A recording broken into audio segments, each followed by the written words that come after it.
Hello dear students, in this video today I'll be discussing the summary of Nelson Mandela's autobiography Long Walk to Freedom Part 2 and Part 3. You must have definitely watched my previous video wherein I discussed the summary of the first part of Nelson Mandela's Long Walk to Freedom.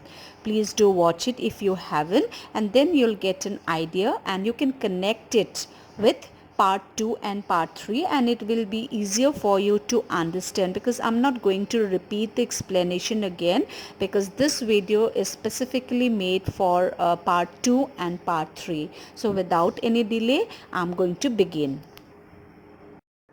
A few moments later, after the inaugural ceremony, everyone present there, that is the rainbow gathering, consisted of the blacks, the whites, the distinguished guests, political leaders from different nations, all lifted their eyes in awe as a spectacular array of South African jets, helicopters and troop carriers rode in perfect formation over the Union building. It was an impressive display, that is, was very colorful and attractive display of the military force. Okay, and that symbolized perfection as well as military's respect and obedience towards the free country. The high commanders who have won medals for their bravery also saluted and promised their loyalty to the newly formed government, in which Nelson Mandela is going to be the first black president of South Africa. Mandela here would like to mention that he was well aware that these commanders who were now saluting him would have arrested him under the previous rule, as during the oppressive white supremacy he was considered to be a criminal. He was considered to be an outlaw. Okay. The air show finally ended by making of the South African flag in the sky from smoke beneath the jets, and finally the jets left a smoke trail of the black, red, green, blue and the gold of the new South African flag, and people watched them in awe. Okay, everybody was impressed by the military display in the sky, which everybody enjoyed. Inaugural ceremony concluded by singing of the two national anthems, the national anthem of the whites and the blacks. The author remembers the day as the playing of two national anthem of the country, which was one of the whites and the other that of the blacks. On that day, no one knew the wordings of the anthem of the blacks, but Mandela was confident that everyone would soon learn this anthem that they once hated. On the day of the inauguration, Nelson Mandela was filled with emotions. He was overwhelmed with a sense of history. The author was remembering the days of past when this whole system of apartheid emerged. Apartheid resulted in inequality and inferior treatment of dark-skinned people by the whites. The blacks were deprived of the basic fundamental rights. As a result, one of the world's most brutal and inhuman society was born. This system began even before Nelson Mandela was born. The system of discrimination and brutal practice of apartheid created an atmosphere of extreme cruelty and injustice for a particular part of the community. Now, when he is in his 8th decade as a man, he along with his countless others have changed this entire system that treats humans as humans irrespective of their color, caste, gender, age or race. South Africa has finally been able to attain freedom and remove apartheid, the system of racial discrimination, forever in the soil of Africa. And this fight for freedom was not an easy task. It was a long walk to freedom. And this to attain this freedom, to attain the political emancipation was the result and sacrifice of countless men and women who fought all their lives for this very moment, for this very day. The author wishes if he could thank all of these patriots who sacrificed or who went through a lot of hardships, okay, to make South Africa free from this apartheid system. He wanted to thank them, but unfortunately they are not with them. They have died.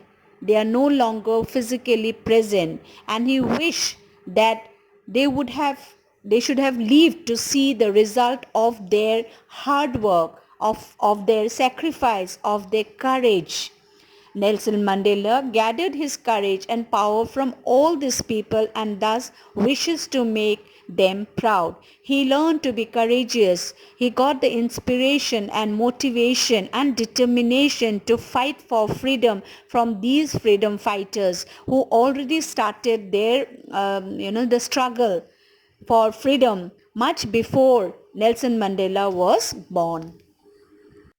Nelson Mandela expresses his deep gratitude and regards to some of the prominent freedom fighters who struggle and who even sacrifice their lives against the brutal practice of apartheid which was prevalent in South Africa, which the whites practiced upon the blacks.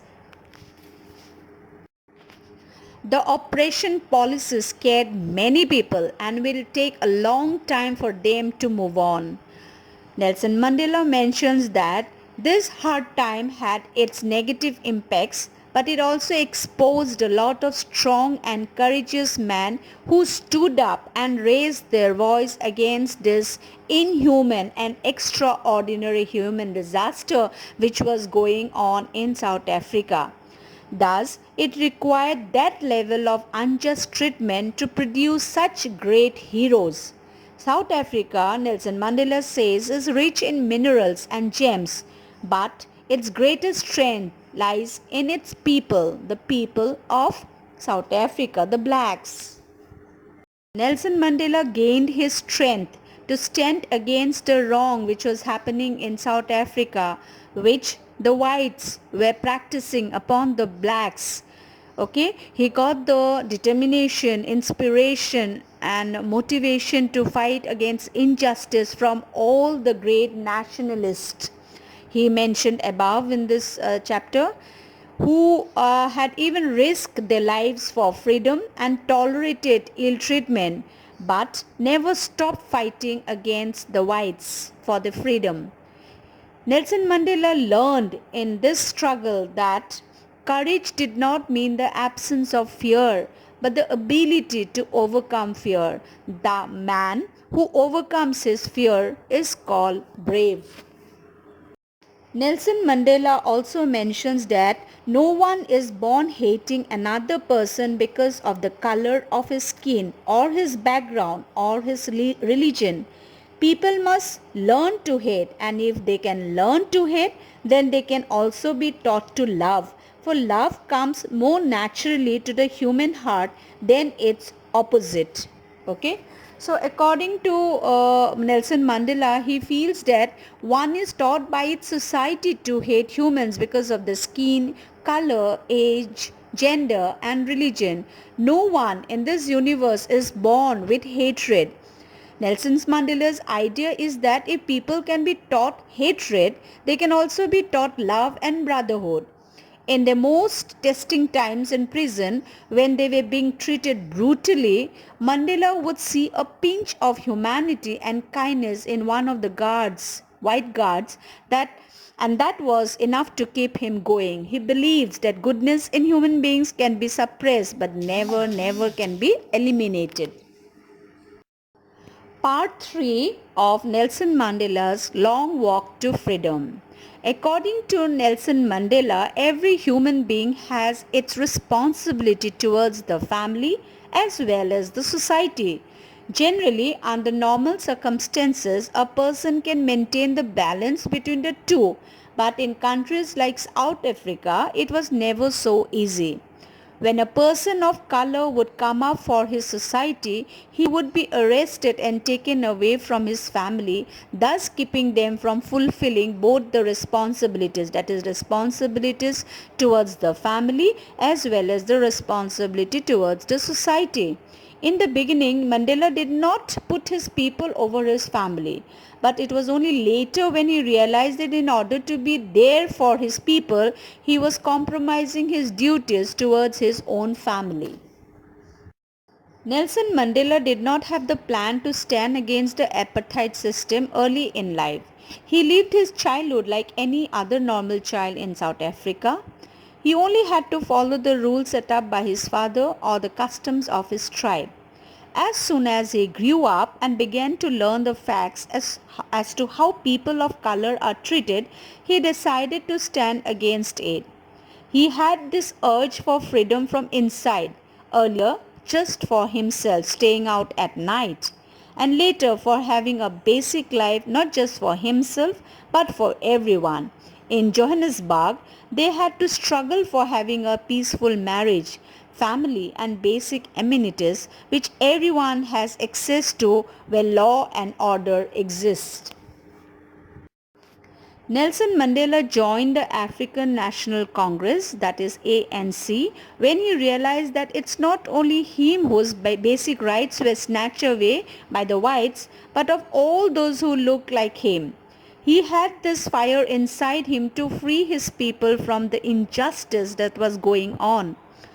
It was this fire that changed the author completely as a man, from being scared to brave, a lawyer to the one breaking the law, a family man to a man without a home, and a lively man into being a monk. It was the knowledge that he and his people have restricted freedom that made him into a selfless man as opposed to before. According to him, freedom cannot be divided. Snatching it away from someone was equivalent to taking it away from everyone, and that meant taking it away from the author, that is Nelson Mandela. Nelson Mandela mentions that the need to free the oppressor is as high as that of the oppressed because the oppressor is bounded by the shackles of hatred. He has the weight of all the people who he has tormented, for he carries the curse of all of their families, for taking away someone else's freedom and making them a prisoner. He becomes a prisoner of biasness. Thus, he is robbed of his humanity and need to be freed. Nelson Mandela's long walk to freedom gives a message that the brave man is not the one who does not feel afraid, but he is the one who conquers that fear. Mandela said that every man has his duties towards his country and community as well, which must be fulfilled by each and every citizen of the country. It's a moral obligation of every citizen to fulfill these two duties, duty towards his country as well as to his community. Thank you. That's all for today. Have a great day. I shall be back again with more videos, interesting videos, educational videos. Until then, keep smiling, stay healthy, stay safe. Bye.